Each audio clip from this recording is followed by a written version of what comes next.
Good morning. Hello, good evening. How's it going? Great. Yeah, I was thinking, do I have meat in my teeth? I think you're all right. I haven't got my glasses on, but What? That's bad. People can see the meat in my teeth. Welcome, everyone. It just is so fun. I feel like we did this, but it feels like we didn't. But now we're here and now we're doing it. So it's good. the week goes so quickly between streams. Yeah, for sure. You sort of think, geez, are we here already? Yeah. Yeah, it's good though. It's fun. I It's love nice it. to be able to chat with you. I love chatting with you. So I do too. I know because we get to do this on our phones, on WhatsApp. Well, oh, Lindy, we even had a live call, like just a you and me live call. I was like, I just got to call her right now. yeah, you rang me at the shop. So I think I gave you a little bit of a tour of all the wedding things that we were doing. And yeah, it was lovely. So yeah, I love it. And we're Yeah. two sides of the world, and we can still gel and talk carnivore and just, be part of each other's lives. It's amazing. Mhm. Loving it. Yes, so good. So good.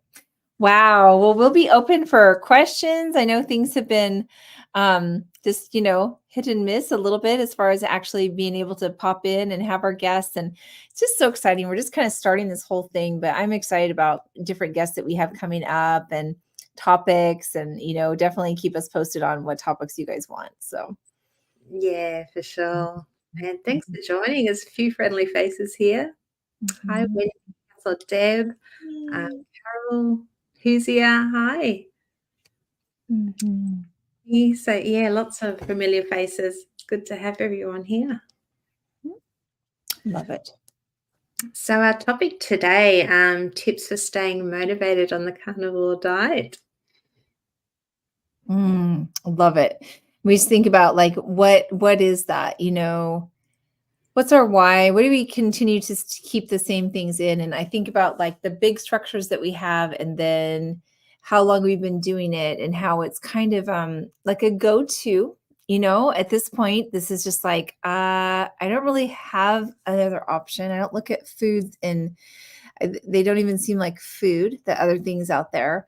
But I think it's important, like, because it's different than what everybody's doing, and it's still people don't quite get it. So I love that we have some specifics that we can use as focal points because we are kind of walking out there. Like, I don't know what percent of the population of Zillow, Washington's carnivore. I'm going to say like 0.5%, maybe.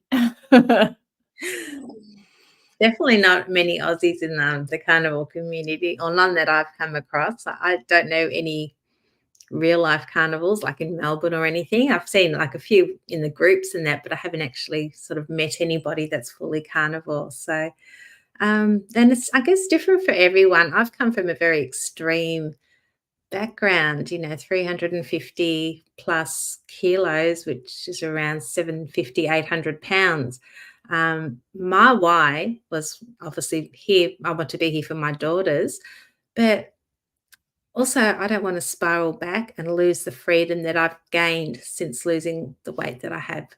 Um, it scares me to go back to that life. I love having a car. I love being able to jump and go out and not have to worry about sitting, going to a restaurant and sitting, trying to fit into a booth or break a chair. Like the things that I dealt with are frightening. I never want to feel like that person again. So that is a big reason of why I stay motivated, because I think of my life back then and think there's no way I want to be that person again. So, but for other people that don't have such an extreme reason like I did, how would you recommend they stay motivated? Yeah, if they're sticking with that, I think about that too. For me, carnivore has helped me transform into a different person, although it was the person that was always there Mhm. underneath all of that. And it is my absolute best. And I can just tell that I'm so calm in situations that would have completely unraveled me, would have gone off the cliff on blame and guilt. And I'm able to just think through things clearly now. So for me, it's like it's who I am, like my base personality now. I'm just like a different. I was always kind of nice or whatever. But inside, the kind of stuff that was going on inside and how awful I thought life was, it's a mental health game for me, 1,000%. And yeah, for sure. The physical issues that I had before. Oh, look, I got an owie on my knee. Look at that. Oh, what did you do?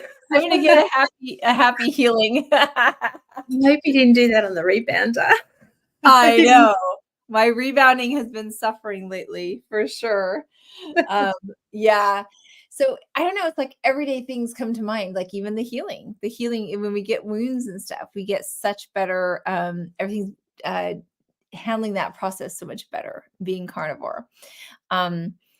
Yeah, I like to go to deeper levels for it because, you need to get to the point where you associate pain with food, where you look at certain foods and it's not that we can't have them. We choose not to. Sometimes we'll say, oh, I can't have that. And in my head, I say, I choose not to have that. Or I will literally tell whoever that I'm at, I can have it, but it's a gamble. It's a gamble how I'm going to feel afterwards. And so I don't want to gamble. Like I feel so good that I want to stay feeling good. So yeah, I think for people, it's like specifically identifying the negatives and associating that specific substance, sugar, flour, whatever it was, fruit, and with how that experience felt, the more solidified that becomes in our brains. It's like we reinforce the story. The more we tell the story, the more we tell people. I love how Dr. Kilt says that we do live in stories. And so I think the more that we really have a keen awareness of that, then it helps get that deeper why, which for so many people is like, I want to feel good. I want to feel good in my relationships and have the freedom to be able to do the things that I just couldn't do before. I never could have sat in a chair and pulled my knee up like this before. It seems like a little thing, right? All these things seem so little. I couldn't like cross my legs before, and now I can just be comfortable in so many spots. If my body has something, I can just wiggle around and find a different way to sit, and I'm good to go. Like my body just does normal things now. Yeah, I'm hoping to get to that stage soon one day. Yes, yes, A long love. way off, but I'll get there. Of course, I love it. Yeah, definitely something to look forward to. Hmm. Hmm. Good, good, But good. if I do Christmas time, I did have, I wouldn't say it's a cheat because I did have dairy and I made a choice to have a bit of dairy at Christmas time for social things. And I did suffer, but I knew it was going to happen because I do get like it flares up my lymphedema. So I get edema in the legs and whatever. So I did choose for that to happen. But then as soon as that day is over, like as soon as that meal is over and I've left the house, straight back on carnivore. So I think it's really important not to let yourself spiral. So I made a choice. I chose to have the dairy, which is carnivore, but for me, it's not a good choice. But I did it. And it's like, just dust yourself off, keep going back on the wagon. And it took me a little while to recover. And I remember that for next time, if I do ever say to myself, oh, I'll let myself have some cheese, I can sort of think about it and just think, do I really want to have that inflammation and put up for that for 5 days or have to do a fast to try and get rid of that water weight? Or should I just ignore that, leave the cheese alone and just enjoy the company instead? So that's kind of my approach now. Okay. Well, I have an example from this last week. So I have confessions. Is this my confession time?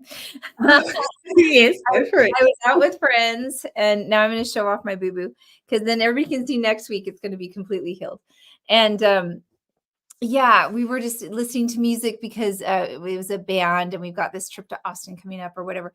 And I had something that had some vodka in it and it was like a vodka soda, club soda or something.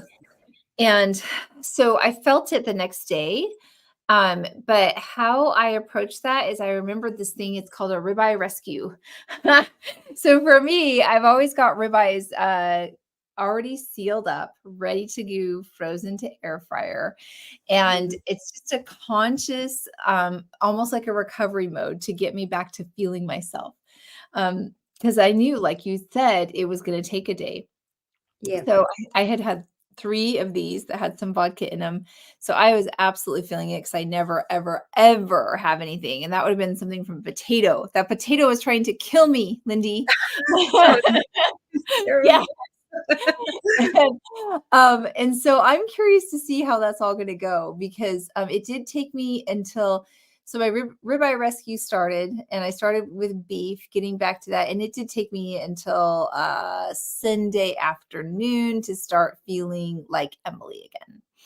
And yeah. it's the weirdest thing when you don't feel like yourself. I was a sluggish drag. You guys, a lot of you know what these things feel like. It starts with a hang and it ends with an over. And so it was something like that. But yeah, just having that observer role to be like, okay, this is an option. Did I have any more or less fun? I don't think so. It was just like a little bit of FOMO. And so hopefully I'm going to be doing some more like dance lessons, some more stuff where we're out doing live music. And so hopefully I'll have some opportunities to go ahead and take that on completely carnivore, 100% carnivore, and see what kind of a difference that might be. I love the term Ribeye Rescue. Can I pitch that? Oh, it's amazing. I That mean, is awesome. yeah. Yeah, I've Yeah. used it from the start, and I kind of needed a double ribeye rescue because I that's what I had today as well. That's what I opened my window up was with another ribeye. It's like, okay, this just gets me back to me. So that's Yeah. I good. love it. Excellent. Yep. I So see. Oh, go ahead. go for it. Oh, I just saw some questions and I remember oh yeah, we have them start over here, right? Yay. How much weight have you lost on carnivore? Carol, I came of the common path of ketosis and fasting, a keto diet. My heaviest weight was 300, and I had been there several times, and I had gotten there through having my 4 beautiful babies. And but then I would have the babies, and the weight would still stay. So I was able to lose 100 pounds using what I learned from Dr. Fung about insulin, because this all comes back to insulin resistance and how our body's handling our hormones, the hormone issue, right? So I lost 100. Thank you. You're so great. With the keto fasting. And then I added that carnivore piece to it. I wanted the food freedom. That was the part I wanted. People were talking about mental health improving, and I wanted that next level. And carnivore is what gave me that next level. So I lost 50 pounds. Well, a little bit more actually. So it's total about 150. And I maintain a range. So I'm not always at a perfect this or perfect that because I don't weigh myself very often. But yeah, I'm learning maintenance right now. And I wouldn't want to learn maintenance any other way because I don't have to endure uncomfortable hunger cravings. Carnivore and fasting have been like my maintenance formula. And it was funny because my mom said, she's like, well, that's why you stay eating this way, because that's how you keep your weight off. And I was like, that is a side benefit. Yes, the weight does stay off, but my measure isn't about weight anymore. It's about health, how I feel, how I move, how my clothes fit, what I'm able to do. And so I guess I am in a maintenance mode, but it's not like a scale maintenance mode. It's more like a mental health maintenance mode. It just the food and nutrition alone fix so much of my mental health, but I still like to have a mental health maintenance plan, and I still need ribeye rescues. And so that's kind of where my maintenance journey is. But yeah, 100 on keto, 50 on carnivore, and now I'm maintaining about 150-ish. Beautiful. Mhm. I got the next question. Yep. Emily, what temp and time do you use to cook a freezer to fry a steak? You bet. I have 2 methods I do for my ribeyes. And so one is if it is already thawed, then that's just a pat it dry and do a hot sear on a hot skillet. But going into the air fryer, I put it in a cold air fryer at 20 minutes at Oh, 180, I'm pretty sure is what that is. It just does its thing. It's like the magical meat drawer. It's like slap it in and walk away. And so today it wasn't blue rare for sure. If I wanted it blue rare, I'd heat up the air fryer first and I'd probably put it in for like 10 minutes. So today was more of a medium and I'm pretty happy with that. So there was enough pink in it that it was got where I needed it to go. Yeah. Yeah, I have the Ninja as well, and I just put my frozen steak in cold, and I just pop it on preheat. I put on the grill setting preheat it, so I don't even have to select a temperature or anything. And then after the 10-minute warm up, I flip it over for 2 minutes, and that sort of crisps it up and done. Easy. So I don't have to I just press, yeah, the grill mode and that's it. No temperature setting and 2 minutes done. That's what I So love about carnivore. It's so minimal cooking. I have a lot of recipes and things out there. I have a cookbook on Bella's Network that people can look at. That's kind of a high fat that has lots of dips and things with tallow and things like that. But my go-to is so simple. It's just like eggs, steak. I do canned chicken. I had some canned chicken with some mayo before we hopped on this call. So I have my little, my funny little things, but I'm all about just easy, available. So our food is bioavailable, but it's also just like we just go through a little bit of planning and it's just like ready to eat available. So yeah, easy. simplicity makes a big difference for me. If I had to worry about, do I have all those weird recipes and ingredients to make things and just the mess in the kitchen, dishes, I just can't be bothered anymore. Just quickly have a steak, get it over with, and then I've got so much to do in my life now. I just want to go and tick things off my list and keep busy that way. So food has become it's not important in my life anymore. I hate to even think about it. As soon as I'm hungry, cook, get it over with, and then go off and do whatever I need to do. And that freedom is beautiful. Yes. Food as fuel, just like putting some gas in the gas tank. It's delicious. Keep on moving with my day. Yeah.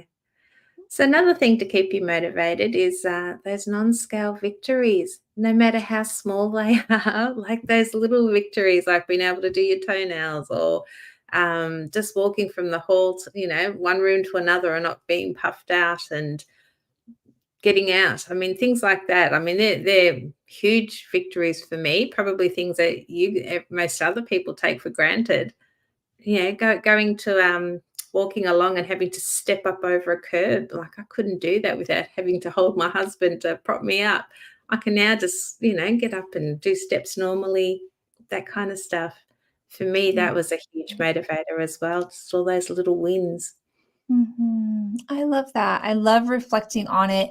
I've been really spoiled in my journey because I have been part of a community that celebrates NSVs specifically. So when you say NSV, I think about Fridays. I think about the calls that we do with Bella that have maybe 100 plus people on there and so many more watching the replays. And it is such a pump up. It's such a like, wow. And it's brilliant that it's on Fridays because there's a lot of stuff over the weekend, social stuff and stuff kind of builds. And so I love just getting it reminds me of Friday Night Lights. It reminds me of like a rock concert or something. And it's like a carnivore rock concert. Like we all come and hold up our lighters. It's like, this is my light. Yeah. Oh, in his view today, I walked a lap around the whole factory, almost 1 mile. Ooh. I know. Awesome. So good when you're able to do things that you weren't able to do earlier. So, yeah, that's a big win, isn't it? I feel like mobility NSVs are the most powerful. When I hear stories of folks that were literally, they weren't walking or they had to have a walker to get from here to there. And I care so much more about those non-scale victories than somebody that says, I lost the last 5 pounds or, oh, I'm a size 12 or, whatever it is. And they all matter. They're all amazing. But those ones where people are increasing mobility, that is like a special sauce NSV right there. Yeah, and there's the ones, grandmothers that are on walking frames and they can't sit down and play with their grandchildren. They're now no walking frame, walking into the room, on the floor, playing with the little grandkids and getting up okay.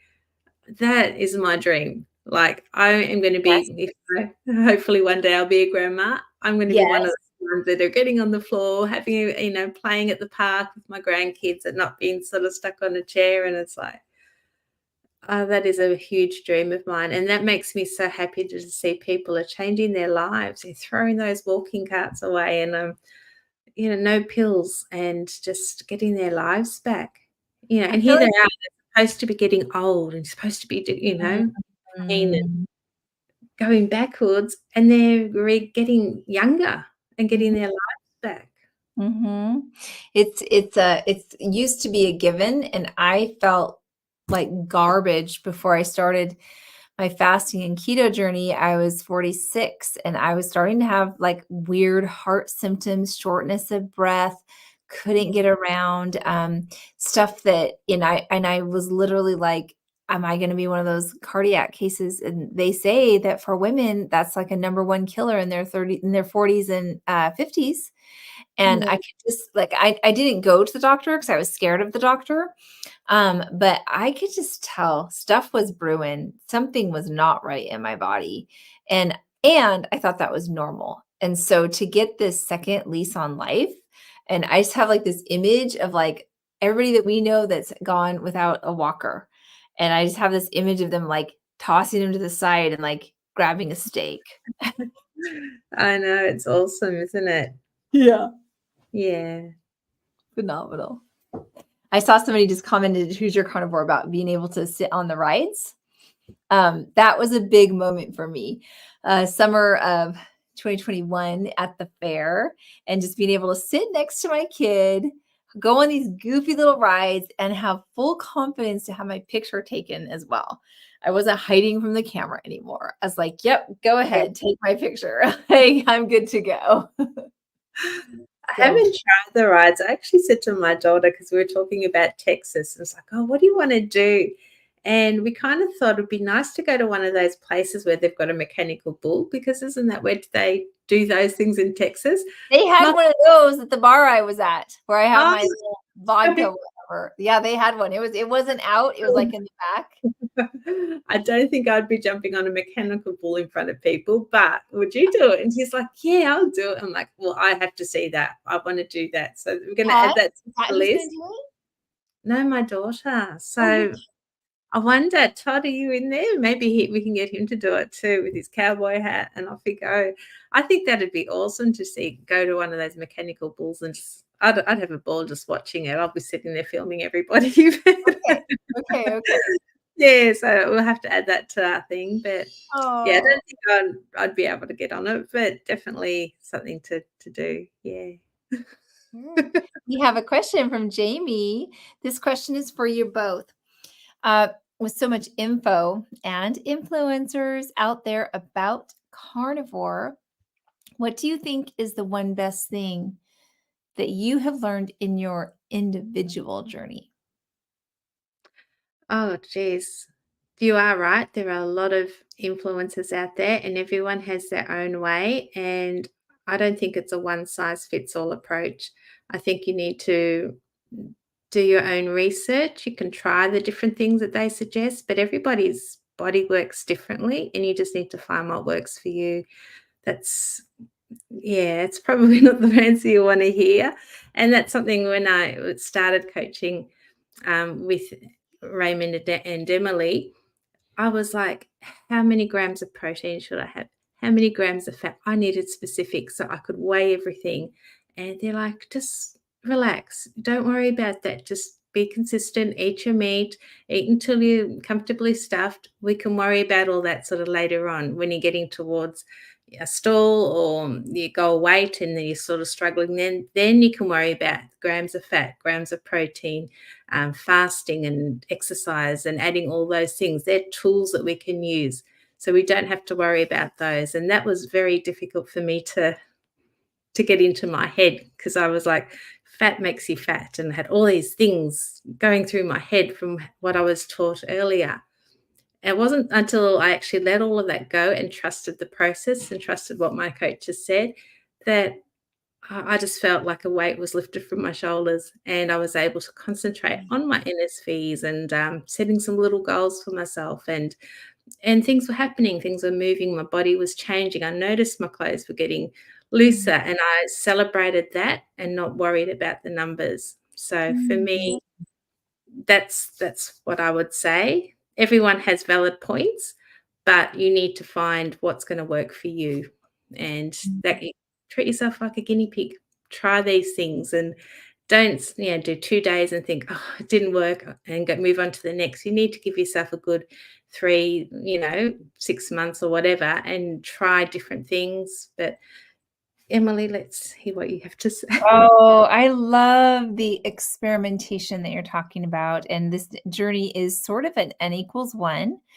But we have so much joy that we share together because it's almost like on carnivore. I don't want to be like fanatical, but it's like N equals one, night and day transformation. One person going carnivore equals one person changed forever. Something fundamentally changes inside when they have the right nutrition. So, my take on it from an influencer perspective is that it's worth the time, energy, and building the investment that it takes because you get so much back out of that investment. And I like to think about self care and self love as, we think about all those other fun little things we can do, our nails or, our hair done or, things like that. Or we used to be food was how we would treat ourselves. And then looking at actual meat is the way. I mean, what do they say? Like the way to a man's heart is through his stomach or something, right? And it's just like the way to yourself, the way to the best version of yourself is with your fork. And it's with your dollars and what you do at the grocery store and what you choose to come home. So the self-love piece and the feeding yourself meat equals self-love piece. And it's okay to have the fancy to spend some money on some salmon sometimes or some shrimp sometimes. And it's okay to go bottom of the barrel. Like there's no right way to do this financially. You can kind of find a way. And the second big piece for me that I never really have heard anybody talk about this, but it has to do with a concept called boundaries, of having boundaries in our life. And what happens is our boundaries are contagious. And so when we choose 100% carnivore foods only, whatever version that is, if you're meat and water, BBBE, lion or freeboard, dairy and all the things of the world, but setting a boundary in what you choose to pick up with your fork and eat, it helps you set boundaries in other parts of your life. It helps you honor yourself in other parts of your life and choose to not be in relationships that don't serve you and choose to create safe emotional boundaries in whatever it is. Like it's even like with my kiddos, like it's not like, oh, I have to boundary myself against my kids. I'm just saying if they're in a bad mood, if they're feeling down, like I don't take that on anymore. And I'm sympathetic and compassionate, but I used to like think it was my fault. Like I felt responsible for everything that happened to these 4 hearts that are out there walking outside of my body. And carnivore just really dampened that. And I think that I bring more to them. It would be hard for me to describe to somebody, you're actually going to be like the best parent you possibly can be. The roles that you have in your life because of getting the right nutrition are going to kind of blow your mind. Like you can show up in different ways that it doesn't seem like it should work like that, but it does. So yeah, those are my biggest things. Excellent. Mhm. Hi, Tiffany. I'm starting carnivore next Monday. I know I should just throw things out, but trying to use up the rest of my broccoli and fruit, etc. Then it's on. The carbs have a hold on me, and I'm ready to be free. Yeah. You are recognizing so much truth right now. And it just doesn't have to be a black and white, this is the day. That was my journey. It was January 2nd, 2021. So I did have that kind of day in the sand because I was just doing a 30-day challenge that turned out to be the rest of my life challenge. But I think that, we want to be open and flexible to people just taking these steps as they can. But I just love that statement that Tiffany already knows that there's a lot of freedom involved in the carnivore journey, and she's ready to experience that freedom. It's awesome. Yeah. Well, my cutoff was 1st of January. It was going to be a New Year's resolution and I failed. So my official date was the 3rd of January. So I only lasted a few hours on the 1st. Anyway, I did it. So 3rd of January for me. Wow. It doesn't matter how many restarts we have, and we that might be our whole journey. Our whole journey might be a toggling of back and forth and restarts. It's just like coming back to that. It any nourishment you put in there, any full nutrition, absorbable nutrition that you put into your body has a positive effect that lasts into the future. So you actually are investing in your future self by in Yeah. doing. Oh, yeah. No, I struggled for 6 months. And then, yeah, the first was Mm. going to be, yeah. And then it ended up being the third. So all good. Mm. Oh, good. I win. As odd as it sounds, the victory of knowing what has caused my leg pain is very settling. Knowing it wasn't just my weight. Go ahead, Lindy, dear. Tell them what I got. Oh, We both have lymphedema and lipedema. So she was in the same boat. We're just told we're overweight, and which, we do have weight on us, but it's smaller than that. We do have the lymphedema, we do have lipedema, and they do affect us, and we get a lot of pain from those conditions, the swelling in our legs, and it makes it very difficult to exercise or be mobile because you're in pain. And if those conditions, a lot of the doctors don't really understand it. They're just like, lose weight. And it's not about that. I mean, we do need to lose weight. We know we do, but tell us how. How do we fix that?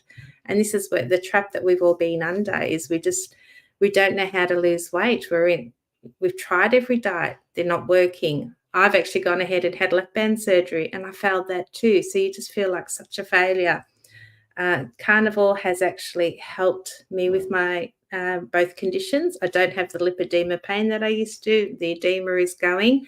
When I introduce certain foods, that triggers that swelling again. So now I can feel it. I know they're the foods I need to avoid. A doctor didn't tell me this. This is me being a guinea pig and being strict carnivore, eliminating everything out of my diet and then slowly bringing things back in so I can learn about what my body needs and how it reacts to different foods. And my one's going through the same thing at the moment. The vibration plate, she's currently saving up for one, is going to be a huge help to her.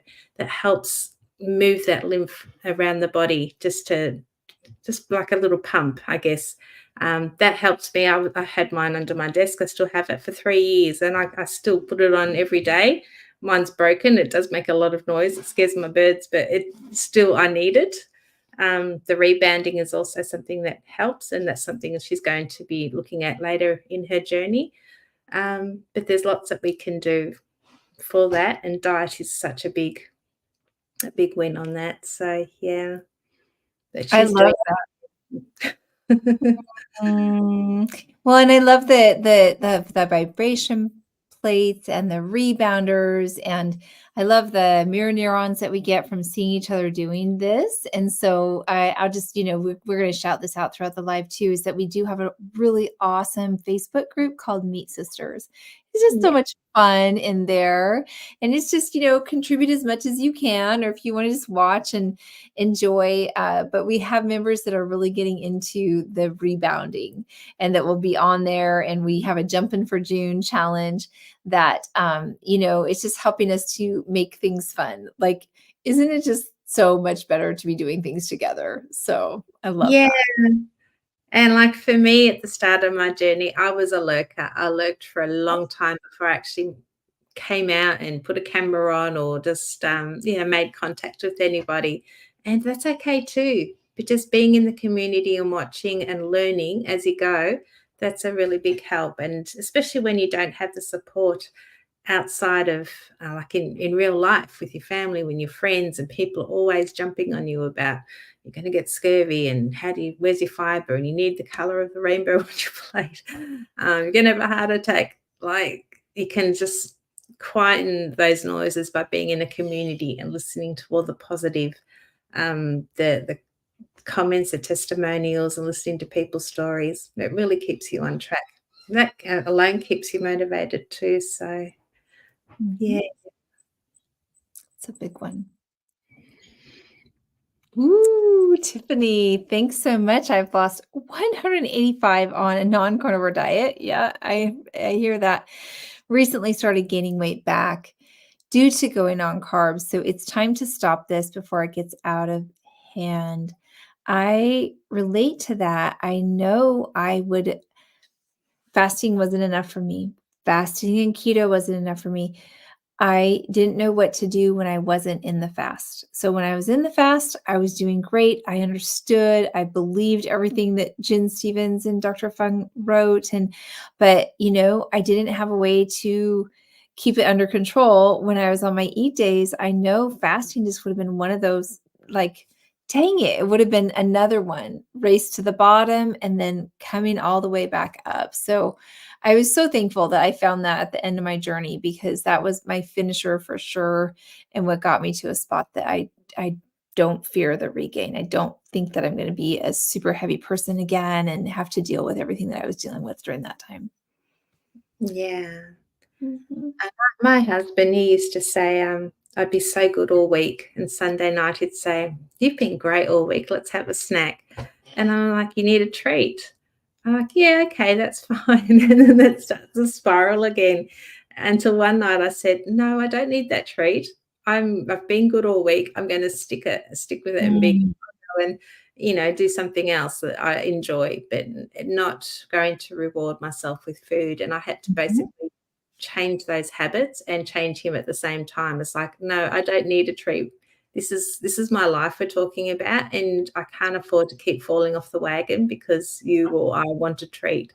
And once I sort of realized that and woke up to that this isn't a diet, this is a lifestyle. This is the way I need to be all the time. And that one treat could sabotage all that work that I did for the week, because it's not just one biscuit for me, it's the whole packet. It's multiple things. And yeah, I just had to learn how to do that. And now I'm fine. It's like something's rewired in my brain, and everything works now. And I don't have that compulsion anymore. So Mm. It's yeah. amazing. Yeah. What did you find? What kind of switch did you find?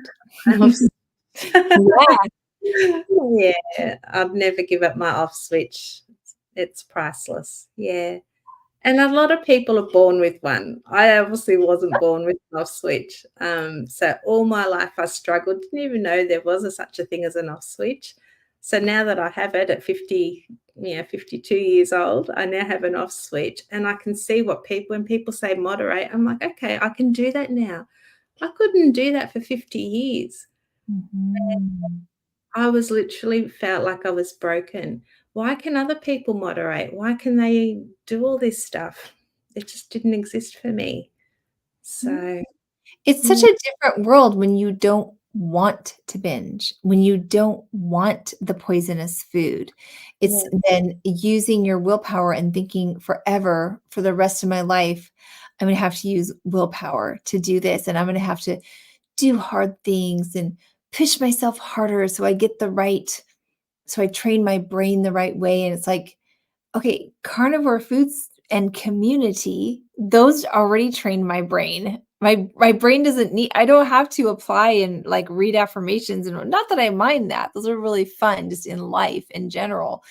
But my food sobriety and maintaining my mental health, it's not reliant on that. It's just like, this isn't like a mental game that I have to play. Like, I just eat the right food and stay in community. Okay. yeah. And I also use food for comfort a lot. That's my whole from being a child and having my grandparents, like, whenever you're upset, "Here, have a chocolate, have this, have that." And so that's been my whole life.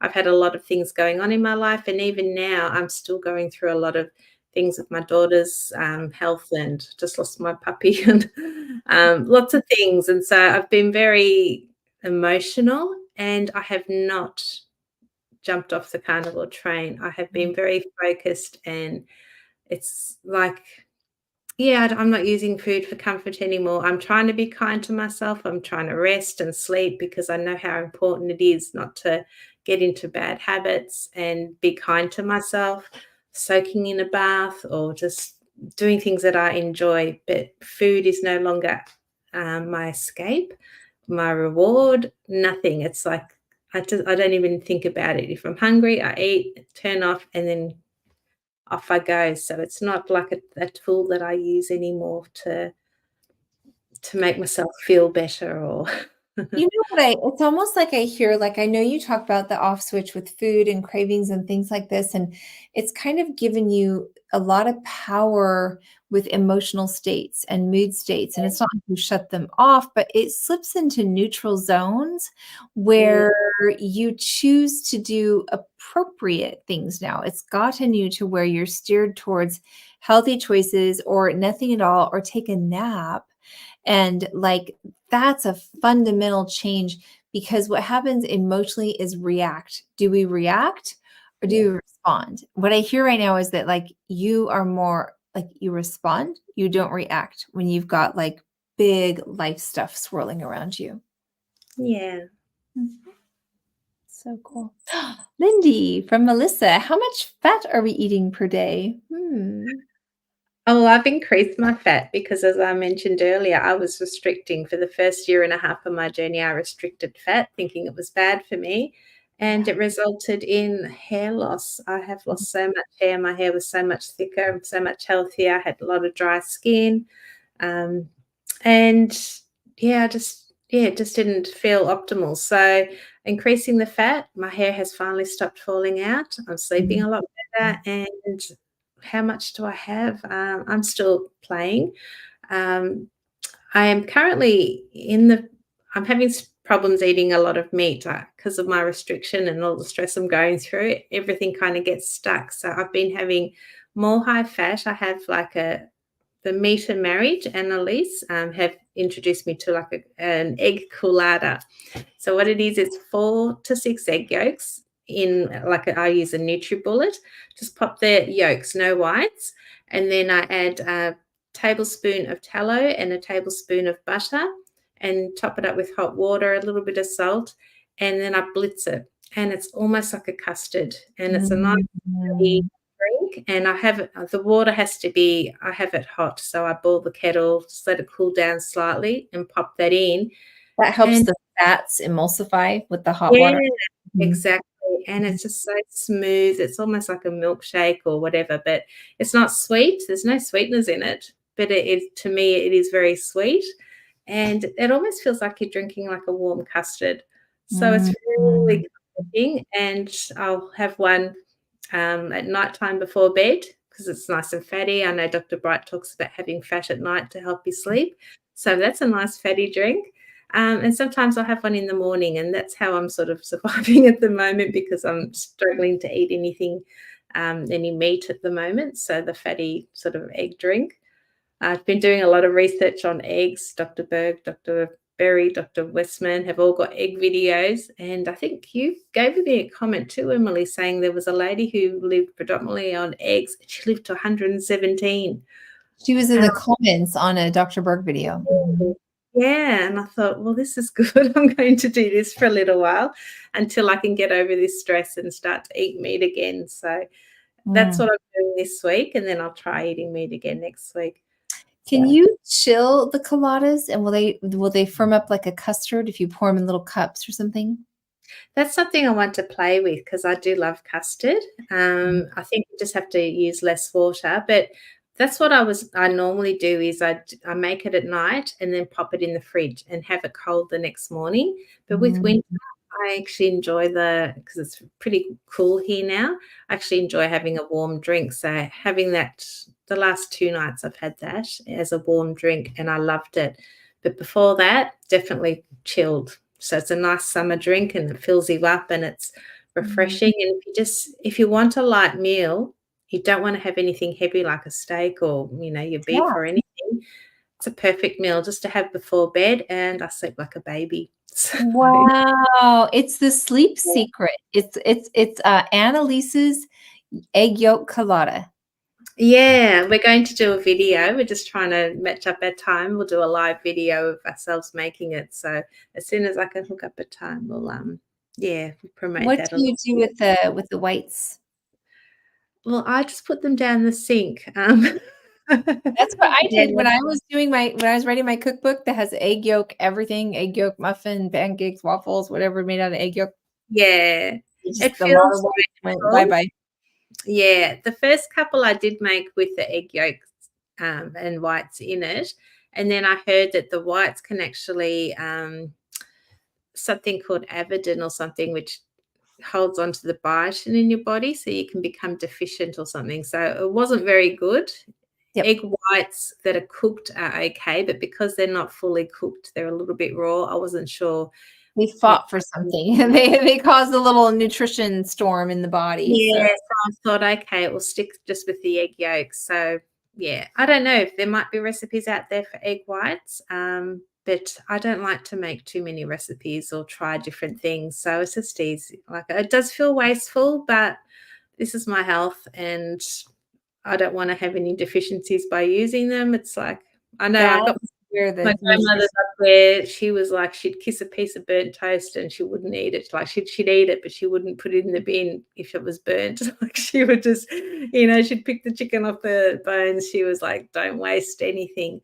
But yeah, no, I can't do it. It's like down the sink. But yeah, if Yeah. anyone has suggestions on what to do with whites, I know. Whites, yeah.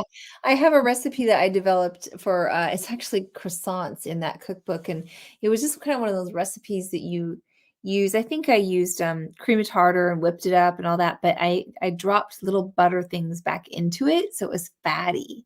And then we Oh, double baked them. We did like one layer and then we put another layer.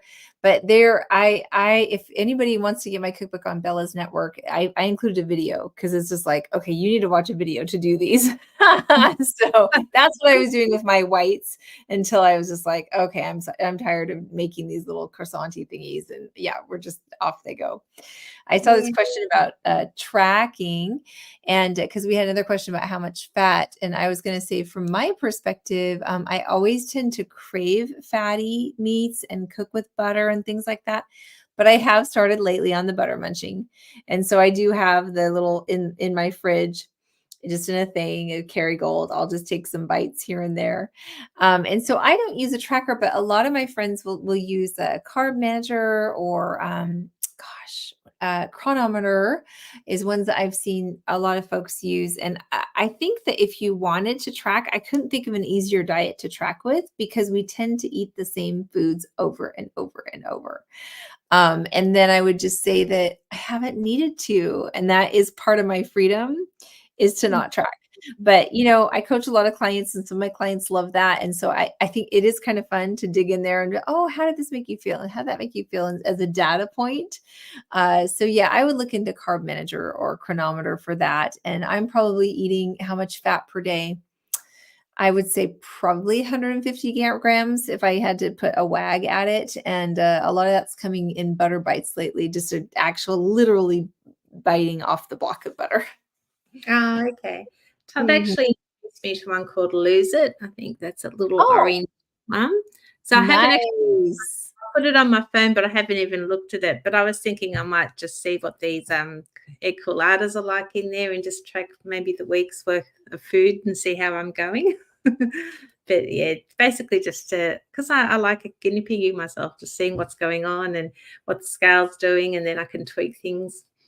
So yeah, This come has join. a Yeah, Facebook. yes, a little testimony from Miss E. Sweet Meat Sisters came through by answering a question. I'm so grateful for this group. A lot of really knowledgeable ladies in there. And I really don't know of any other community that is so generous with our knowledge, our understanding, our experience as far as in the carnivore space overall. We are just so encouraging and generous. It's like, you're a carnivore? Oh, here, you need my shirt? No, whatever. It's just like, so I love this, that there's a lot of generosity and camaraderie. And yeah, people, I don't know who is going to, somebody will come in and chime in and help us problem solve and tweak things together. So it's very Yeah. exciting. Mhm. Ooh. Into buying a Rebounder, any good YouTube channels I can watch for exercise? Um, well, I actually bought the Rebounder because of Avanti Wellness podcast. She's a larger lady who bounces every day for 5-10 minutes every morning and sometimes twice a day. And she does it live and just talks very all motivational.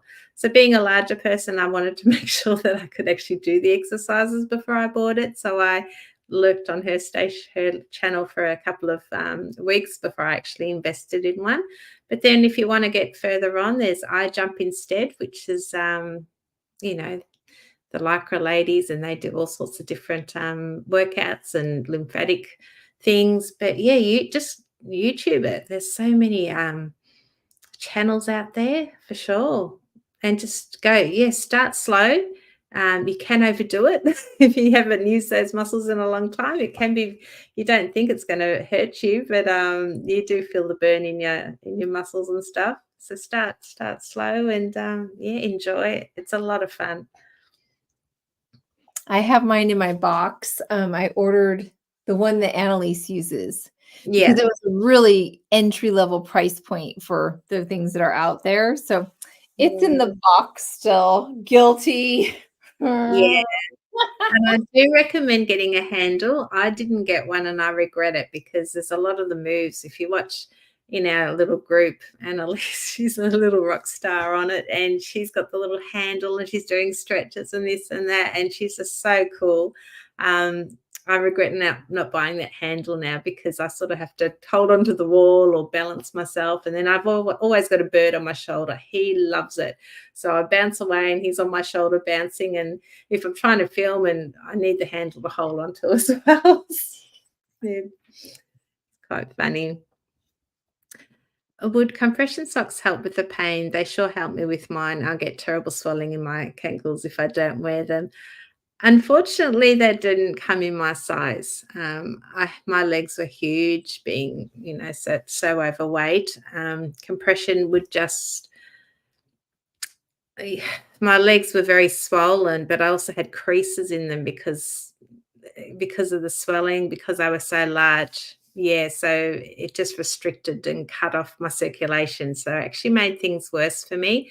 I could probably get away with them now and wear them, but I do have a lot of loose skin. So it's just so difficult to put on for me. I don't wear any compression at the moment because it is hard. It's a struggle. But if you don't have the excess weight and the loose skin that I do, then I think it would definitely help for sure. Yeah, I've definitely read that those can be helpful. And boy, our dear Kelly Hogan wears them. And she said that, she's walking 20, 30,000 steps a day, something like that. She just loves, loves, loves to walk. And what she said is that she just was more comfortable walking those long distances with having those compression socks. And she's got the history of morbid obesity. It was way, way, way back in her past. But I Yeah. kind of wonder if that's like a lingering effect of that. So I guess if I ever try to walk 30,000 steps, maybe I'll try some.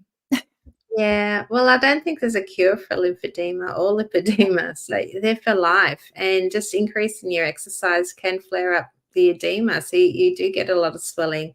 And at one stage, it was whenever I did the exercise, I'd be on the treadmill and doing 5 minutes. I would have to sit down because my feet would actually go to sleep. And as if I didn't sit down, I was going to fall. It's like a Mhm. feeling in my feet. I don't have that now, but that's just how messed up my lymphatics were. It was shocking. Yeah. Mhm. But people have sort of mentioned I should be wearing compression on the flight to Oh, that's a Texas. good idea. Yeah. But then again, I still have so much loose skin to put it on. If I have to go to the toilet on the flight, that's gonna be an issue. How am I gonna pull my pants up? Like, it's gonna be really difficult. So I'm a little bit concerned, but yeah, we'll just have to play it by ear. Maybe do a little bit of walking on the plane or something like that to get through it. I've seen them in like a knee-high version. I think that's I've looked at Kelly's shopping list before, and she's got some that just come up to so maybe something like that that wouldn't have other implications for the flight. Mm, Mhm. This this group is is what is making it easy to make the switch to a lifetime carnivore and not just a modality to lose weight. And you see that right at the front.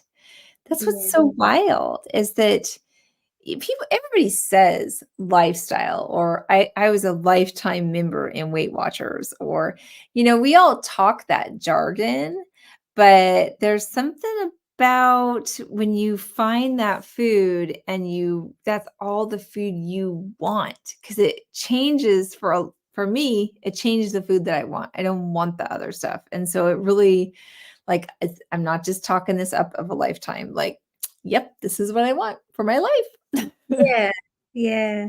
There's no choices now. This is what we want. It's like, just give me a piece of steak and I'm happy, or my eggs, and that's it. You don't need all these choices and colourful things on your diet, and yeah, that just don't appeal to me anymore.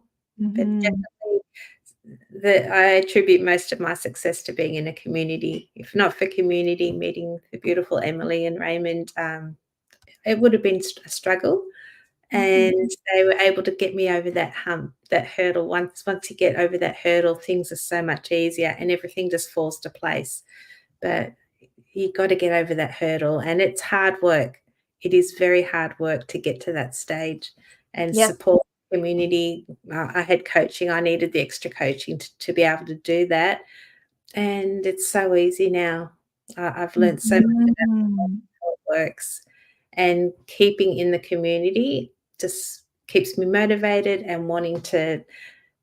I wanna be the inspirational story. I wanna be one of every one of you who just puts all these beautiful comments in here about healing this condition and that condition and losing weight and getting up off the floor, and I want to be one of these beautiful people that are Oh, living their life. So, yes. And you are like this is a club that we want to join, that we want to be a part of. And I actually I was just talking to Lisa Weideman in the last couple of days because I had some stuff I had to coordinate with her for Healing Humanity and all that. And it was so cool because she's like, yeah, I love to do interviews. I like to be involved in things. She said, but I want people to understand what my main message is. My message isn't how amazing she looks at 60 years old. I don't know if y'all have seen her. She looks amazing, does cartwheels on the beach and all the things, and she's almost 60. She's like, that is true, but that's not the story I want to tell. That's not my main focus. The other thing that is true is that she sailed through menopause with no whatever. The fatty meat gave her what she needed to just transition easily.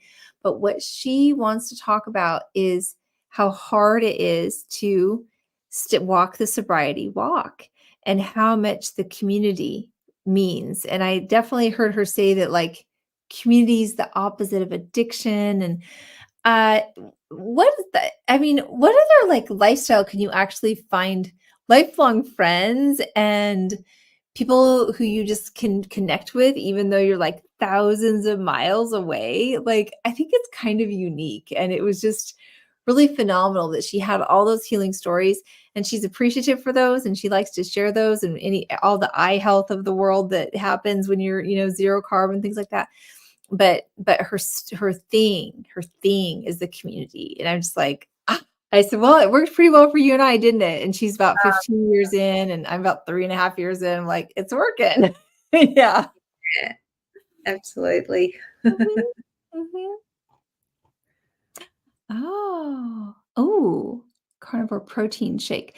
Yeah, I did there. Well, there is a product out there that I've used. There's an unflavored beef. It's Prime Equip. And I haven't used it for a shake per se, but you could.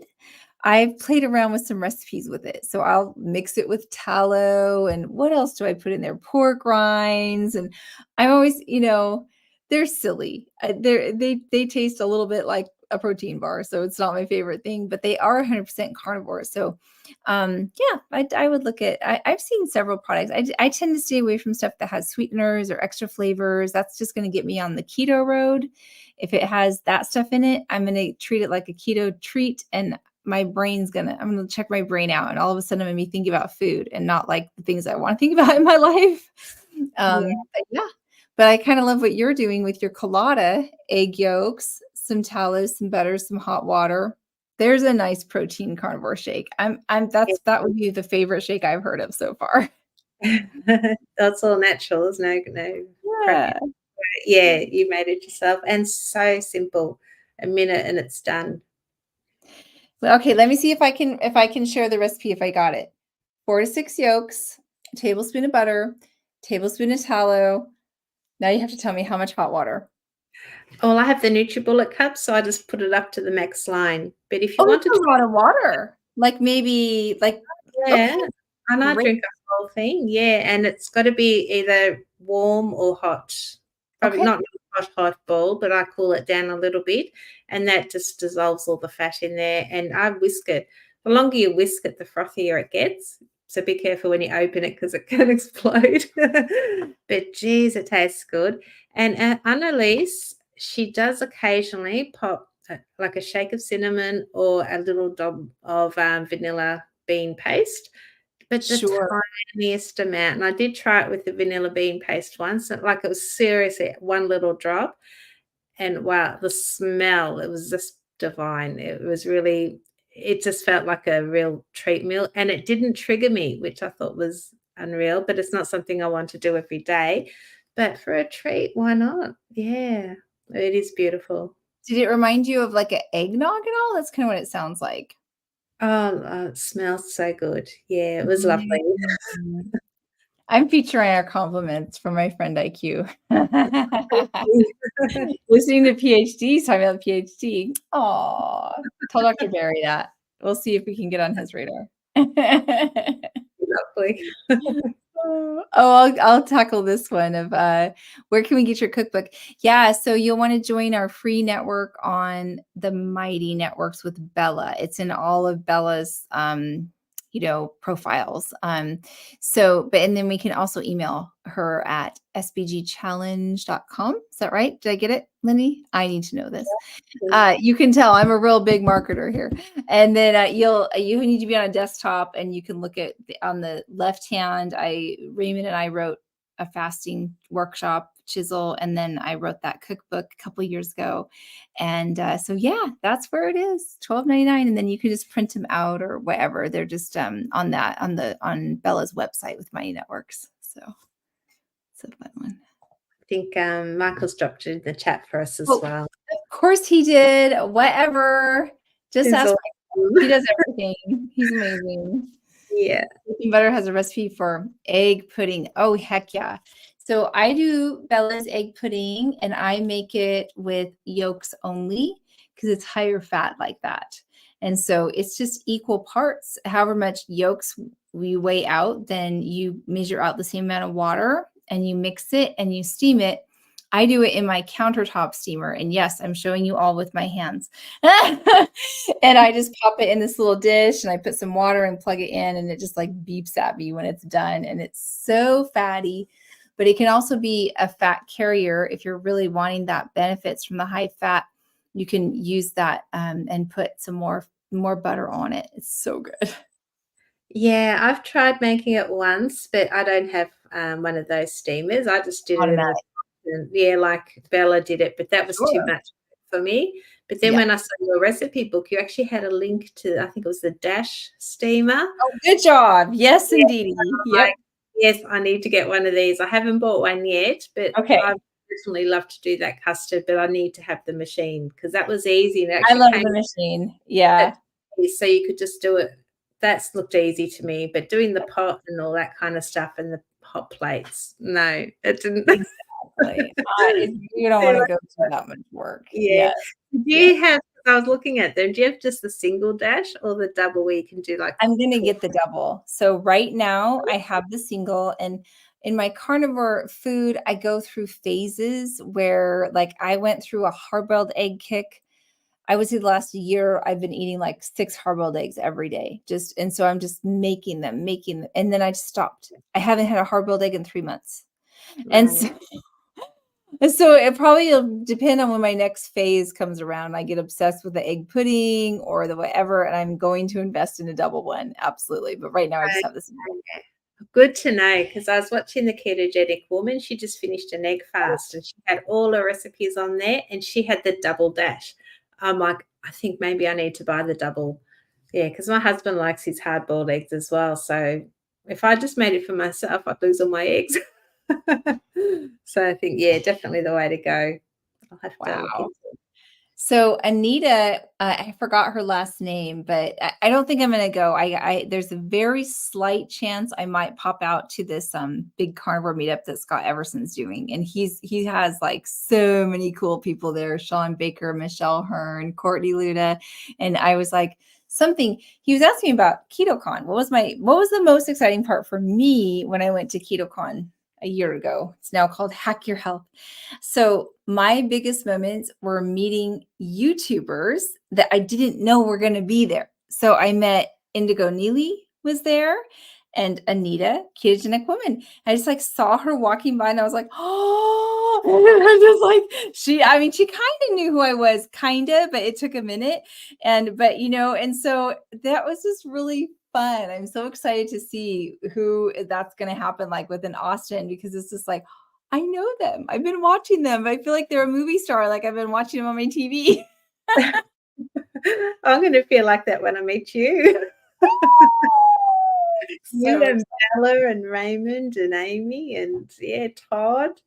Gee, I'm going to be with so among all excited. the superstars.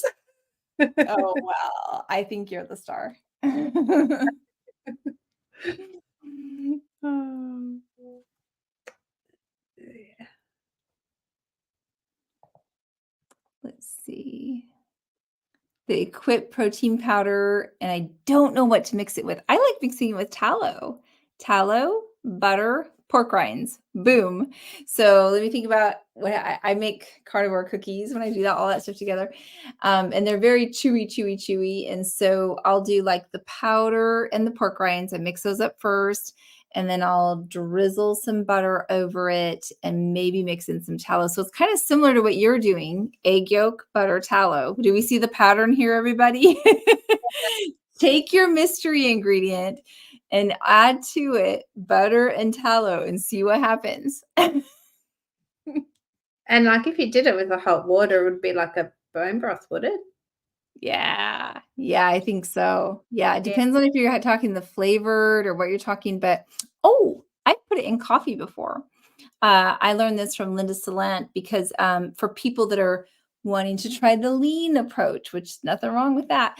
And it's amazing in coffee. I forgot about that. So it would be really yummy in hot water as well. And I had to use that wand, that frother kind of a wand. But yeah, it's a great product. It's super expensive, but whatever. If that's your thing, and I would say go try the unflavored. See if there's something you can make with the unflavored, so you don't get the sweetener hooks in you. Yeah. I save the egg whites for my fiance and I add a couple of whole eggs to them and I make omelets for him every day. He loves it. Oh, Jenny, you're so sweet. My husband does love an omelet, so I could probably do that. I made omelets. Max showed me how to do omelets, and it's on Bella's YouTube. So he's obviously using her recipe. And it is the easiest thing ever because it's eggs, whole eggs, and you just like whip them up like crazy. And the secret is butter, like a big thing of butter, and just let it melt in your skillet. And then you put your mixed eggs in there, and you just kind of watch it for that right moment to flip it in half. And Yeah. so when it starts to, edge up around the thing, flip it in half, but this is an egg only. This doesn't have cheese in it. And you take it off and it tastes so good. It tastes like it has cheese in the middle because the egg's soft Yeah. in the middle still. Yeah. And so I went through a big Max's omelets. I'm sure it's Bella's omelets, but I called it Max's omelets. And then I would put some butter, sometimes some more butter on it. And then I put actually some cinnamon on it. And I was like, oh, wow. Okay, now we're talking. So go omelets. Yeah, that's how I actually do them. I didn't know Bella did them like that, but I fold them in half so the middle is still kind of a little bit raw, but it's not. Yeah, and it's really nice and light. Yeah. Yeah.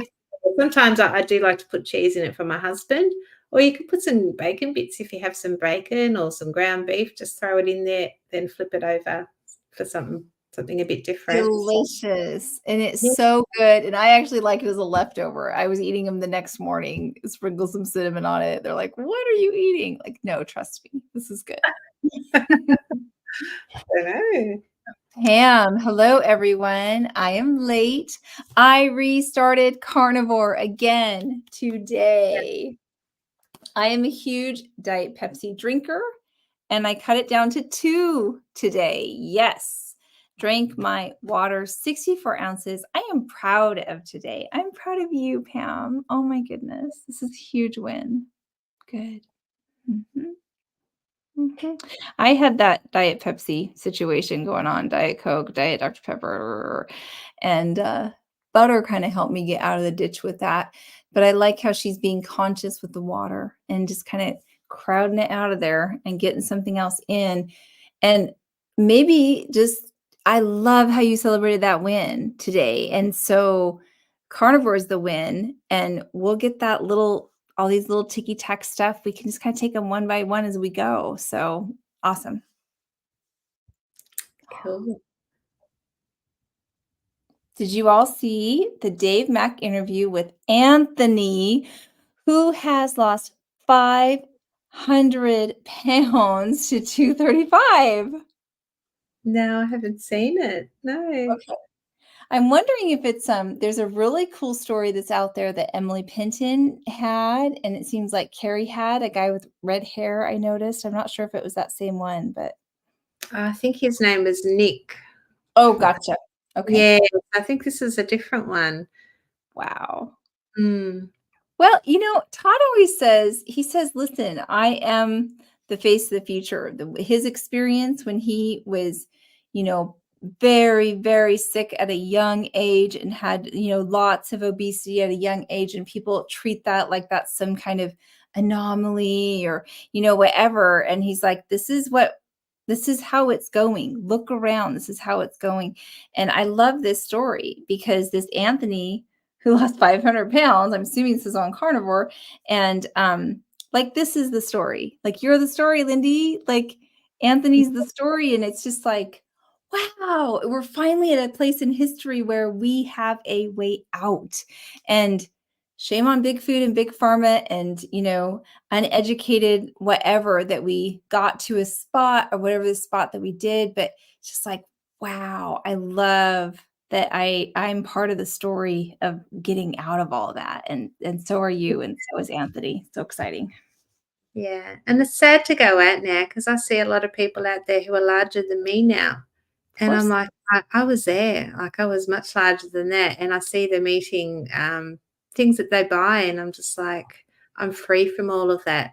That would have been me. I enjoy having all that stuff, or I used to, and there was no escape from it. But yeah, just watching it now with my new carnivore eyes, I'm just like, I don't ever want to be like that anymore. And my heart breaks for them. I feel like I need a card so I can just go and hand out a card, do carnival, come and join us at Meat Sisters, do this, join SBG gang. You can be free from all of this, but yeah, a lot of people don't want to hear. I know I didn't want to hear at the time either. Oh yeah. Yeah, that's what Dr. Weideman told me. She said that patients that she's literally kind of looking and counseling them and saying this is the road and this is the road. As soon as she mentions anything about changing their diet, they don't want to hear one thing about it at all. And No. at any, they just shut down. It's just like, that's how strong I guess that is. And but I like the card idea. We can work on that. We can develop a Meat Sisters card or a Monday Night Live card. I'm okay with that. Just drop them around. Sure, sure. They might find them. Nice. I'm excited to meet you all, though you don't know me, and it's like I've known you for a long time. Oh, Come out and say hi. You just say B-Dog. yes, I'm excited to meet you, B-Dog. We'll get our pictures taken. Put it out there. I think there's going to be a lot of opportunity to meet up with everybody as well. So I'm looking forward to meeting as many carnivores as I can, because it'll probably be, once in a lifetime opportunity for me. Yeah, I know. I know. It's going to be such special moments. And even now that I know the kind of energy that's there, the kind of connections that happen there, the tears and the hugs and I got to experience that. And I got to experience our gang, our SB gang. And it's like you were so involved in so many communities. And now I sort of am also. And, yeah, it makes me happy. I think about it every day, and it makes me so happy, looking forward to it. Yeah. Well, 6 weeks now, I think, isn't it? I Is that think right? so. I think Oh. so. Super, super soon. Oh, nice. Dave Mack with Anthony, what 2 years of carnivore did for me.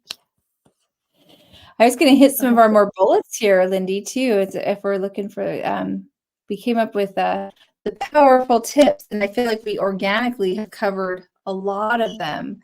The setting the clear goals, did we kind of touched on that? Yeah, set specific and achievable goals. Mm-hmm. Yeah. Obviously, we all have a 5-year, 10-year plan, things that we want to do, but they seem so far away. So you need some little goals, things that you can sort of reach, and just those small NSVs, I guess, is what we were talking about as well. Having those things like being able to pick things up off the floor and walk from one room to another and getting up steps. And and for me at the moment, just getting out of the house and new experiences, putting myself in, situations that are out of my comfort zone, because I'm used to being at home all the time. So getting out there amongst people, forcing myself to smile and say hello, look at people in the eye. That's my new thing at the moment, is just really putting myself out there and finding out who Lindy is again and being part of the world. So they've been my little goals, and it's currently what I'm working on. I love that. I think back to when I was first starting. I'm so thankful to Dr. Baker for establishing World Carnivore Month, and apparently it was in a response, because maybe the vegans have something like that, because it was 30 days. It was literally a 30-day challenge that I just felt too good at the end of that time. And so I love that when people are like, carnivore for 30 days, for 90 days, I like even better. Because to me, I was just like, well, I don't want to stop feeling amazing. Like, I'm going to keep going. Yeah. It's really good. Wow.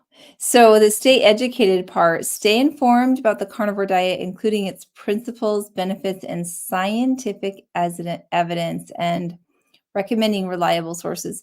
This is where that insulin piece comes back for me. It's just like the most insulin friendly diet, because gosh, what they used to talk about this, they had some rating of that, all the foods were rated on how high it's going to put your glucose up and down, right?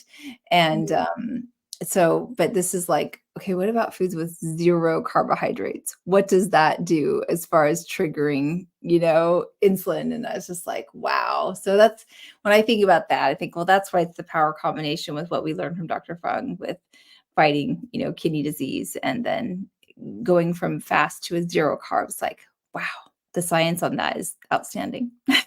Yeah. Dr. Berry was my go-to. He's the one that I saw was Dr. Berry, and then I eventually found Bella. Then I wanted to be Bella. I thought she was just beautiful, amazing, and so I followed her little journey, and that's when I joined Steak and Butter Gang. And so Dr. Berry was my initial sort of go to. And I still watch a lot of Dr. Berry today. Like, he's just got so many good videos out there. If anybody is like, yeah, my youngest has got gallstones at the moment.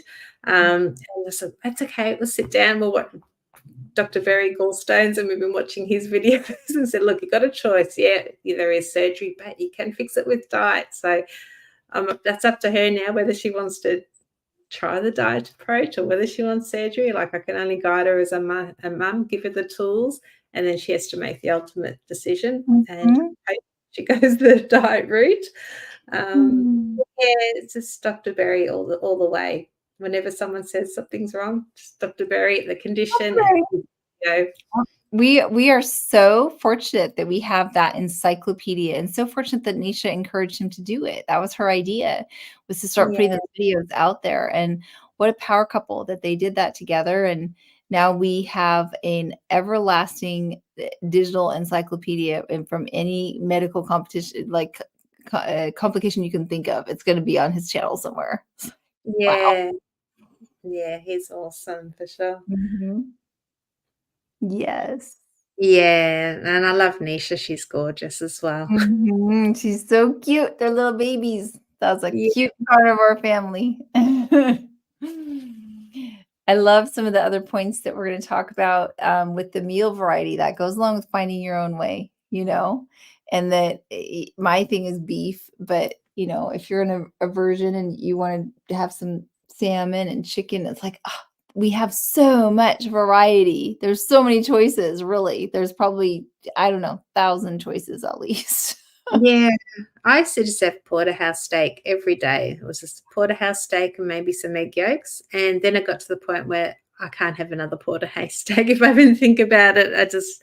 I just can't do it anymore. So then I started putting things in the slow cooker. So I do a roast lamb or a brisket or something, pop it in the oven, then throw it in the slow cooker, lots of water, and then it becomes like a pull apart. And then I have all the broth. I have a broth of mug as well.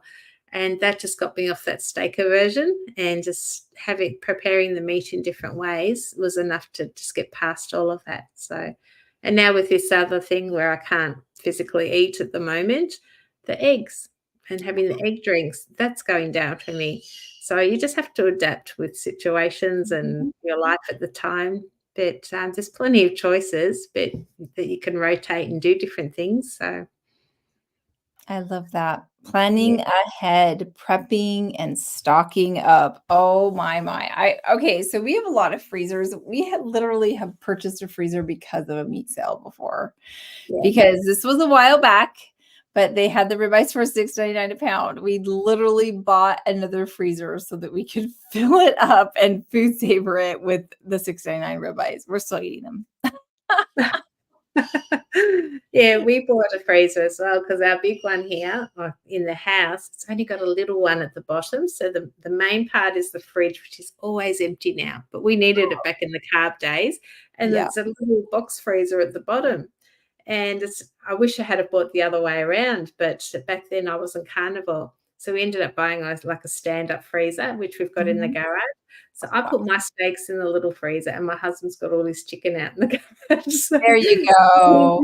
Get those birds out. Yes. Yeah, he can go out in the garage. So I love it.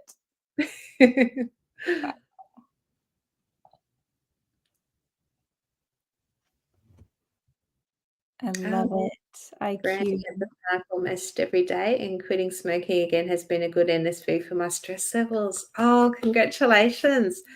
That's a big thing. Yeah, Todd gave up. He was chewing tobacco, and just, since being carnivore, he just said one day after 25 or 26 years of chewing, that's it, I've had enough, and he stopped. Wow. To think that now you've been able to give up smoking as well, it's resetting all those signals, isn't it? It's like you don't need it anymore. It's amazing.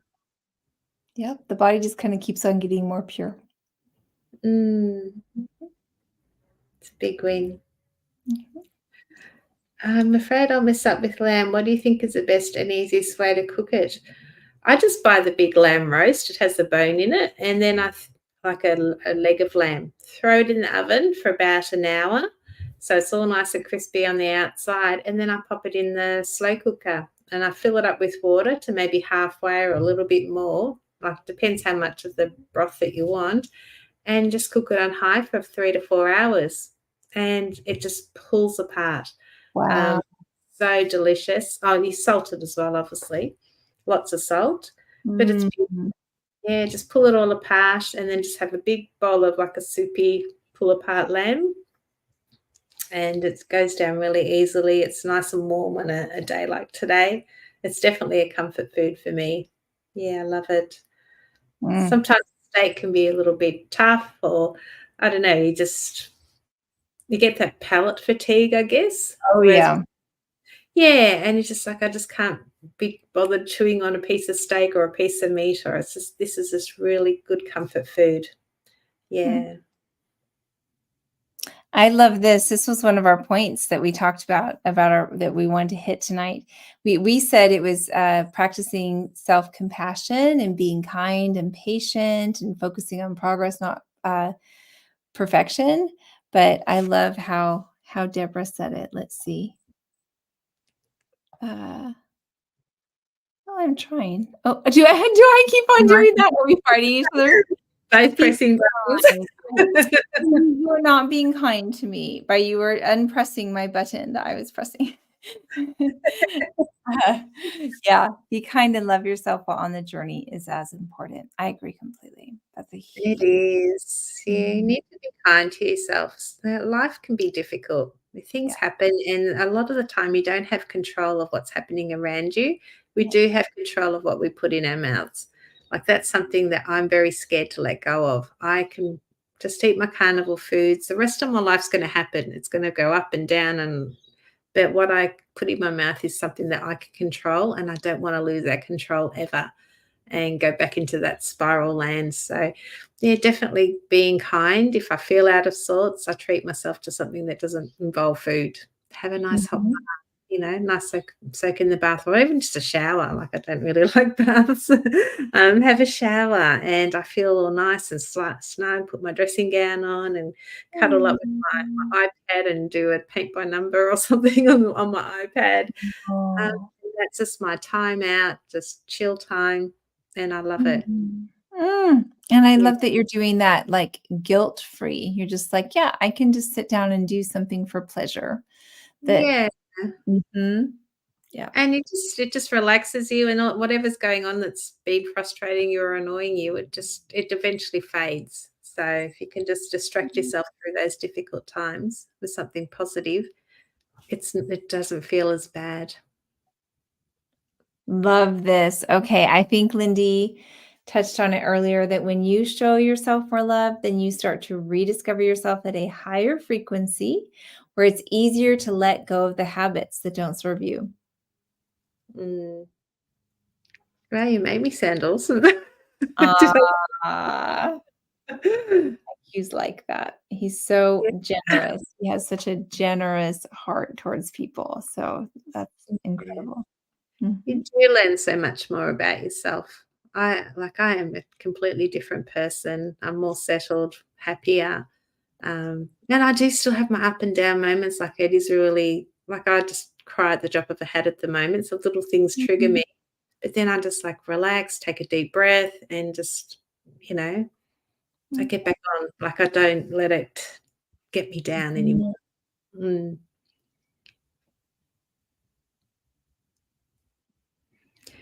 Mm. Lindy, have you heard the Australian Diabetic Association is incorporating low carb now? I did Mhm. ask Dave Mack's video about it, so I haven't really gone to their website or had a look at it yet. Wow. That's a big thing. I just hope everyone else follows suit. I know the lymphedema, I did go to their website and they're promoting carbs and beans and stupid things, and I'm just like, seriously? And even in the lymphatic groups, the lymphedema groups, anybody that mentions carnivore, they get pounced on by everybody. And that is just so disappointing, because I am having so many benefits and I'm actually Mhm. to say anything in these groups. So we're trying to get as much information out there. We're actually, Todd, Michael, and I are doing a show on this Sunday, US time.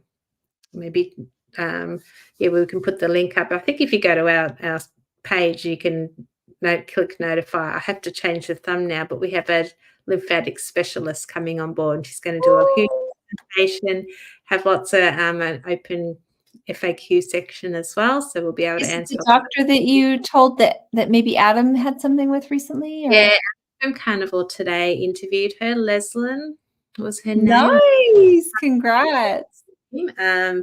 But we're just confirming the time, so that may change. But yeah, that's exciting. I have so many questions that I would love answered, and I know a lot of the community does as well.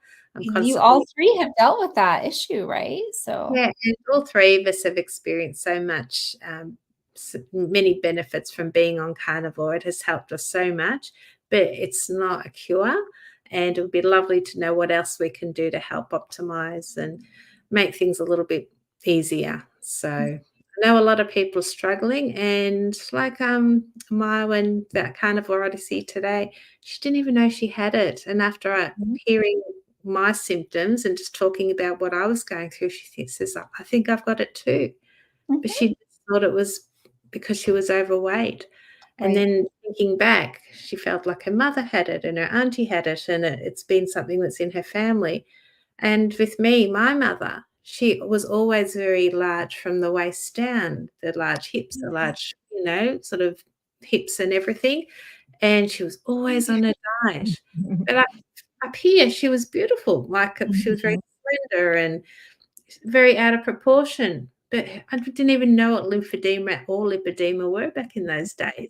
And here she is on a diet all the time, trying to, and the doctors are on her back about losing weight and whatever. She wasn't huge, not like me. I mean, she was very petite up the top, but just had the lower bottoms. And yeah, it just breaks my heart to think that she's put up with all that stuff, fighting all her life and dieting and all that, when she had a condition that nobody knew about. Yeah, it breaks my heart. A lot of people out there that are struggling and they don't even realize that they've got it. Wow, that's so awesome. And I love that you guys are bringing a specialist. Wow. Oh, we've got so many questions, so it'll be exciting. Good job. Good job. Good land. Wow. Dr. Keith is awesome. Who's Dr. Keith? I think, is that your guest that's coming? Yeah. Leslyn Keith. Sorry, I don't calling her Leslyn. I just call her Leslyn. I haven't yet known her name, but yeah. Good. Wow. Love that. Very good. We can touch on a few more of our points here. We talked about planning ahead and prepping on carnivore-friendly meals. Your crock pot, you get like a gazillion meals out of that. Planning ahead can help avoid temptation and stay on track with dietary goals. 100%. There's something that I will share with the diet community, the Weight Watchers community, the whatever, is that, yeah, you really do. You got to think a couple steps ahead. There's some preparation that goes into it, but man, is it worth it. It's so minuscule in comparison to the results that you get out of it and the freedom and the time that you get back. Taking that little bit of time to plan out make sure there's some meat around. It's just like, wow. But it's super easy. If you've got meat in the freezer and you've got the Ninja like we do, or an air fryer, all you do is take it out frozen in there, and within minutes you've got a meal. So it's not a big stress if you've got the meal in the freezer. So yeah, but just having, I guess, little treats like your little hard-boiled eggs or bacon or whatever in the fridge for us, a quick go-to snack is a great idea. My son makes chicken wings all the time, Carson. I mean, he's 12. He should be cooking anyways, but he all the time. We'll just load up the air fryers with chicken wings, and he's got boom, food ready to go. It takes a little bit of time, like a half an hour, 40 minutes. Yeah. Still better than buying it, isn't it? Because you know what's going in it. It's all natural. Yeah, he puts lemon pepper on his. Oh, okay, cool. Yeah. We have another success habit here when we're talking about our tips for staying motivated is tracking progress. Successes, photos, food journals, fitness logs, or body measurements. This ties in with the NSV too. I was thinking about the progress of like, wow, less addictive stuff like our dear friend IQ that just let go of that gave up smoking. It's just like, wow, and marking those days, dating them, tracking, on the journey. So good. Yeah. Yeah. I actually bought myself one of those smart scales now. Not that I focus on weight. Every Mhm. morning I step on it and it syncs with my phone and puts a weight on there. And I don't really pay much notice to it. But at the end of every couple of months, I might just track every week on a spreadsheet and just see what the difference is. And then I get excited by it. But if I look at it daily, it goes up and down, like it's all Yeah, over the the daily is a no-go. Mm-mm. I can go up easily like 3 or 4 kilos in a day, and that's just I know it's all fluid because I'm not eating anything off plan. I'm eating completely carnivore and not eating any dairy at the moment. So I shouldn't be any reason like it's calories in, calories out. Well, I'm hardly eating and I'm still going up and down like 3 or 4 kilos. And Yeah. if I let that get to me, that would just freak me out. But I know it's not that. It's, lack of sleep. It's probably, the lymphedema Mm. just being out of sorts at the moment. Yep. Um, but when I look at after like a couple of months and go Yeah. through it, and just see that drop. Sometimes I think, oh, I'm still the same weight as I was last November. I know I'm not because I've got Mhm. the evidence now on my phone. That's I can right. Your brain, you're like, nice try, brain. No, I'm making progress. It does sabotage you. You just sort of think, Mhm. I'm in a stall and, the evidence is on my phone that I'm not, but my brain hasn't caught up yet. Mhm. Um, but photos, I so regret not having more photos of the beginning Mhm. of my journey. I deleted and ripped and any photo evidence of me. I just didn't want it.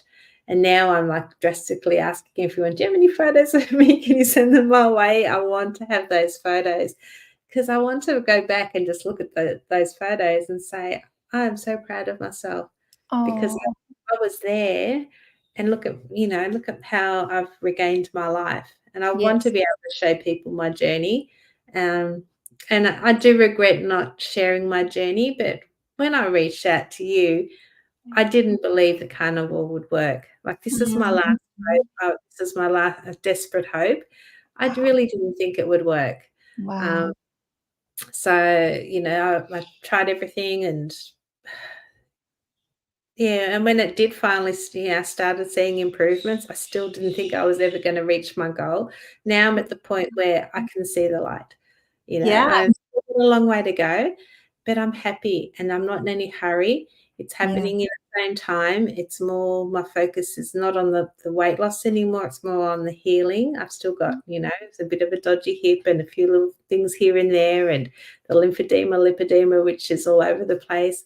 But the Mhm. focus is more on the healing side of it. And Mm. clothes.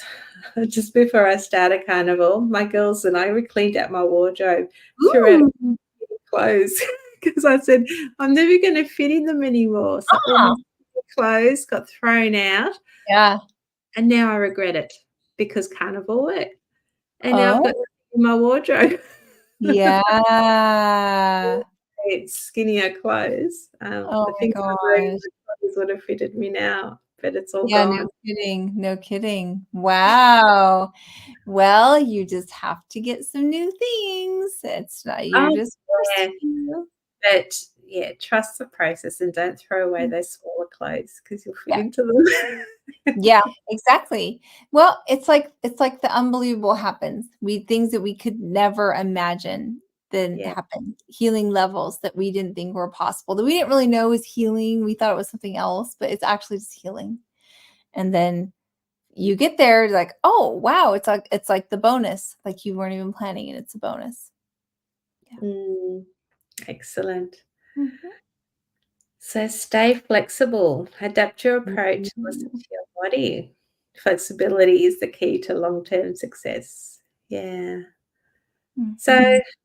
I guess I'm doing that now. I've gone on Yeah, to the you egg are. because physically I can't eat the steak. And my whole journey is like, I was restricting fat at the start because I didn't know any better. Then I started adding it, and the scale was still dropping with extra fat. But I was feeling better. My hair loss stopped. And, I did a bit of fasting. I did a 5-day fast over January, and that helped as well. And I just keep experimenting, and I love it. So, they say there's no variety, or, it's boring. Carnivore's boring. You're just eating meat. There's a lot of things you can play with and change things up.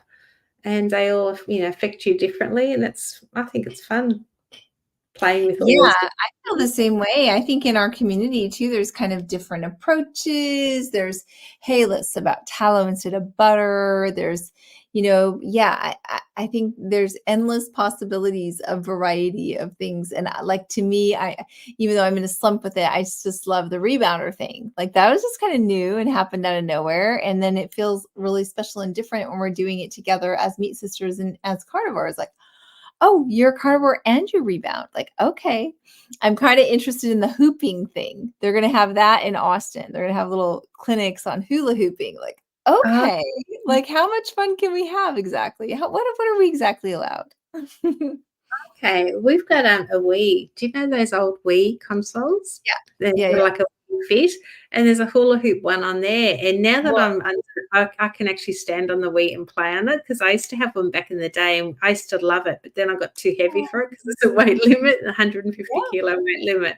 I'm now under that, so I was Wow. able to, I'm like, we need another Wii, because I used to love doing the kickboxing, and I love the hula hoop. So you just like, Wow. I haven't got room to have a hula hoop, and I'll probably knock things over and Yeah, whatever. a wee hula hoops can be better for you. Yeah, and I just play with that. I love it. I Wow. really enjoy it. So just stupid virtual games, but it's a game, but it gets me off my feet. I'm standing up and doing a bit of a shake. It's pretty Games cool. are fun. Yeah. Carnivore is food freedom, in my opinion. Absolutely, that off switch. Mm. Absolutely. You just get more time, more mental space, more energy, higher level. It's a level up. Absolutely. Oh, IQ, flexibility. The more flexible you can get, the less chronic stress you carry. It frees up mental availability for better things. Oh, like Emily's awesome recipes. What about IQ's awesome recipes? He makes some cool stuff. I've seen some of the stuff he makes. Oh, okay.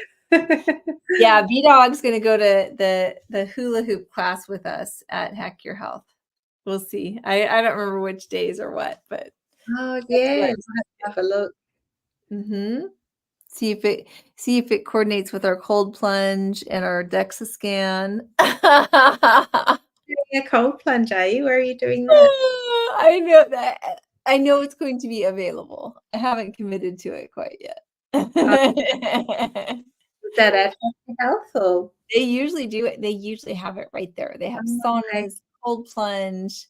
I can't remember who I saw do it last year, but yes, whoever wants to can take advantage of that. Great. Wow. Wow, great list. This was really good. And these powerful tips for staying motivated. And, everybody here just made this so fun to get together and share too. Yeah. What's our plan for next week, Lindy? Is next week when we have Annalise? No, 22nd. Is that next week? Oh, it is.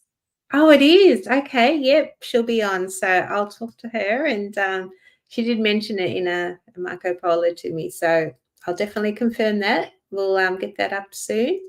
And she's going to be talking about therapy, and I don't know, just she's very motivational. We talk every day.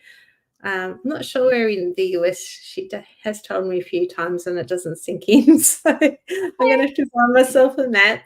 But she's in the US, and we talk every day. And she just helps me out when I'm feeling a bit down, and just puts things into perspective for me. And she calms me down. She's just the most beautiful soul. And I think her husband will be joining us, Tom. So they're Mhm. and marriage. If you check out their channel. Um, Mhm. can learn a little bit more about her, but she's just beautiful. You should see her on the Rebounder. She is a rock star, um, Mhm. doing all sorts of tricks and things, and I love her to bits. So she will be on with us next week. I consider your friend Annalise to be like an emotional healing kind of a person. And Yeah, yeah, it seems like that you've really experienced that with her. I've just, I haven't spent too much time with her, but when I have, I can just tell, and I can tell how much she loves to help others. And so, yeah, it's going to be a real treat, Lindy. Thank you for scheduling her. yeah, no, she's got such a big heart. So I'm so looking forward to connecting with her and sharing her with everybody. So Yeah. she's Oh, just, that our audience is going to love her, and then it'll go to our recorded replay as well. yeah, Oh, lovely. Meet and Marriage, is that the name of hers, of her Correct. YouTube channel? Marriage. Meet and Marriage? Yes. Yeah. Mhm, mhm. Wow. I met her through, SBG, so, um Yeah, she connected through to me, yeah, just a private message, and we just started chatting, and, yeah, just been inseparable ever since, so Oh, she's definitely an honored meet sister, and she really keeps us motivated and keeps things going. yeah, she's coming to Austin so she can meet us all there, so I'm so looking forward to it. It's gonna be Is awesome. she the one that's pushing the line dancing? No, that's me, but she's gonna come. Oh! I want to do line dancing. You can't go to Texas and not do line I want dancing. to. I want you But to. she used to live in Austin, and I think she mentioned something about line dances usually at the end of the week, so I don't know if we're gonna be Okay. able to do it. So, Oh, we will yeah. find a way. Yeah, maybe a Thursday night because we leave Friday, so, Mhm. yeah, if we can find somewhere, we're gonna have to find some Texans to help us out with some venues. Oh boy. Looking for some cowboys and some cowgirls. Yeah. Well, you got the boots now. I've got the boots. I found boots that have white stars on them, so I'm ready. This has Excellent. been so fun. Thank you, friend. Thank you guys for tuning in. And yeah, next week's going to be awesome. We're going to meet a very special friend of ours, and she's going to have a lot to teach us and work through with us. So I'm really excited for that. Oh, good. Lovely. More line dancing. Whoop, whoop. Oh, the guy running the smoker. Oh, yeah, you're our friend. Yeah, no, God said we won't catch him dead doing line dancing, and I said, "That's fine. You can cook for us, and when all the ladies finish line dancing, we'll go and you can feed us all." So Belly dancing. That's really cute. I was looking through Facebook. They do events near me, and they had belly dancing lessons. And I put interested, but it gives you a chance to put like only I can see it, or anybody that's on my Facebook can see it. It's like, no, I'm the only one that wants to see that. But now you all know my secret that I might learn belly dancing as well. I can't remember who I asked. I think I asked my daughter, and she's like, "That's weird." I'm like, "Okay, I'm definitely gonna do it now." why not? No, exactly. Sounds good. All right.